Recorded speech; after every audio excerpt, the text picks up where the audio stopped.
Hi, my name is Holly Nichols. I'm a registered dietitian at the Summit Medical Fitness Center in Kalispell, Montana. Today in our Lunch and Learn series, we're going to be talking about meal planning. I have this little saying that I like to share. If you fail to plan what you're going to eat, life will plan it for you. And I think we have all encountered this from time to time. There are about half of Americans that really don't like to cook. I often wonder why. That's one of the reasons why we eat out so much, but what are some of the other reasons that we might have? Well, we're going to take a look at that and maybe see if we can't find some ways around that. There are 4 top things that are of benefit. Obviously, eating healthier, saving some money, having some less stress in our lives, and a little less boredom in the foods that we eat. But we have barriers that we place on ourselves or maybe external. I don't have time is a common one. There are family members who have different tastes and don't like what's being prepared. The I hate to cook cleanup piece of it. And then I don't really know how to cook or I'm not very good at it is a fear for a lot of people. By eating healthier, we get to control the portions. Food tastes fresher. Hopefully we will eat less fat, salt, calories, and hopefully more fiber in a home-cooked meal than in a takeout meal or restaurant. We can control ingredients for food sensitivities and allergies much better at home than we can at a restaurant. In terms of saving money, let's kind of dive in a little bit here. Generally, a meal prepared at home costs about 50% less than eating out. So an average meal today in the United States is about $10 per person, not including any tips or delivery charges. So if we eat out lunch 5 days a week for 50 weeks a year, excluding our vacation, we're spending about $2,500. But if we make one small change and have a brown bag dinner 3 days a week or brown bag lunch 3 days a week, we can save in the neighborhood of $1,700 a year. I don't know about you, but I have some places I'd like to spend that money. Yes, there is a small expense to get started building up your pantry, but that goes away as time goes on. Do you really truly know how much money you actually spend every month on food? Do you have a budget? If you don't, then I would challenge you for 1 month. Keep all your receipts, groceries, takeout, lattes, etc. At the end of the month, add it up and see where you're spending your money and if you can make some savings. Take a special look at tips and delivery charges. You may be surprised. Consider the stress that it takes to drive to the grocery store or the drive-through, wait in line for a table, making decisions. All of that adds up to additional stress. And are you making multiple meals for picky eaters in your family because suddenly somebody doesn't like what it is that you're making? If you're making multiple meals, that's more stress. And then there's the issue of boredom. You know, if you've been making the same 12 to 15 items about 80% of the time for the last 20, 40 years, no wonder you're bored.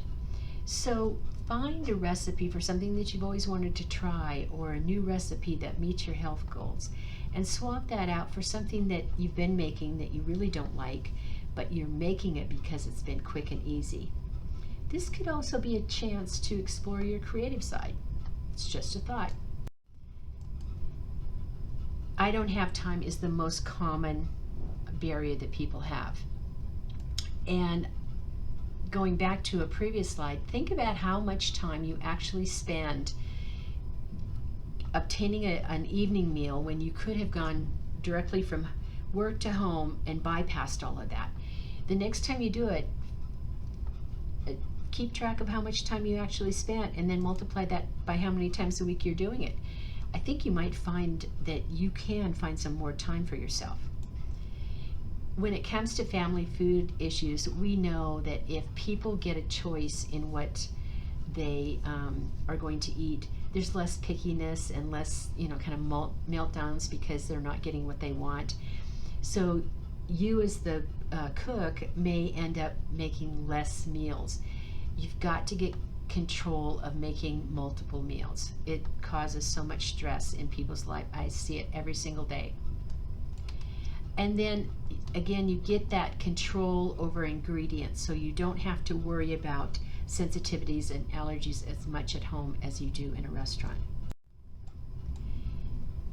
When it comes to I hate to cook, I hate the cleanup, I've often wondered why in today's world we let this all fall on one person. If we have a home where everybody is either at work or at school during the day, why should it all fall on just one person?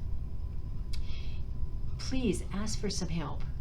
Make helping with shopping and doing some of the prep part of family responsibilities. And then can I change my mindset to make this more fun, or reasons for doing it to make my family healthier, make me healthier, teach people new skills. I'm not a very good cook. I don't know how to cook. So if we ask a friend whose cooking we do admire, maybe you can ask them to teach you some basic things, come alongside you and give you some tips, take the fear away. You can also find a recipe that has a video attached, get the ingredients and cook along with the video. You can find a lot of them on YouTube. Some of the recipe websites do have videos. There are the subscription services such as HelloFresh. They are expensive, to be sure, but it's something that can get you started and kind of give you confidence and take away any fear that you might have.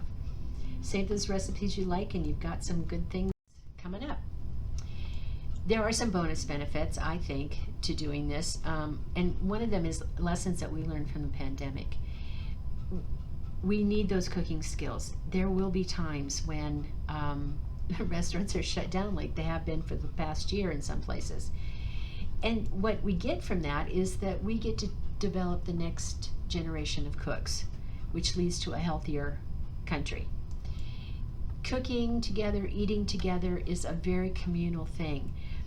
I think some of the best conversations that families can have with each other and the more fun times is when we're cooking and eating together.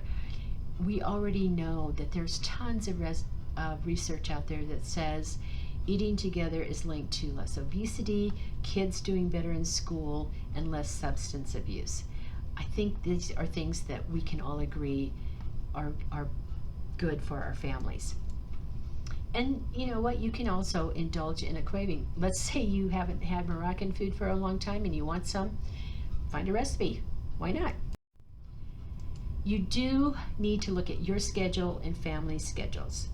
If you've got soccer games or practices or whatnot several nights a week, then you make a decision about whether you pack dinner as a brown bag dinner or you go through the drive-through.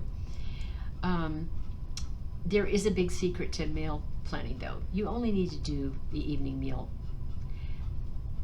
If you cook chicken tonight for dinner and you cook some extra chicken, you've got the added benefit if you've already got part of it cooked for a meal 2 days from now.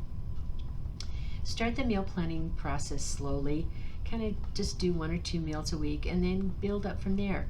But be sure to include your family in the planning. If you let every member have a choice of what they're going to eat on their day, and you have them help you, I bet you're going to find a lot less pickiness and meltdowns over what is being served for dinner. Somebody has to have veto power and make the rules. Generally that falls to mom or whoever the main cook is. You need to make the rules when it comes to things like pizza takeout. You decide how many times a month it's going to be and you stick to it.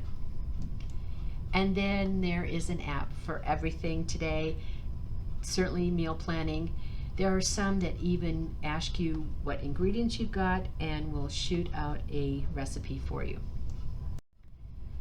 The old saying that many hands make light work is very, very true. So when you're, in addition to doing the meal planning, you're carving out a couple of hours a week to purchase and do that prep. I think you should make that a family affair. It should be part of everybody's responsibilities. It's a great time to pass along the skills that you do have. And kids really seem to like to learn and help with these things. So start out young. Prep as much as you can to make your weekday meals easy. Use shortcuts whenever you can, such as frozen fruits and vegetables, or sometimes the microwave sides. Yes, there is an added expense, not as much as eating out, but you do pay for the convenience. Clean your veggies, cut up your fruit. When you do that, yes, it is definitely less expensive. Couple of time and money saving tips. You can pre-cook some of your chicken or ground beef as opposed to buying it at the store. It can be turned into a meal pretty quickly.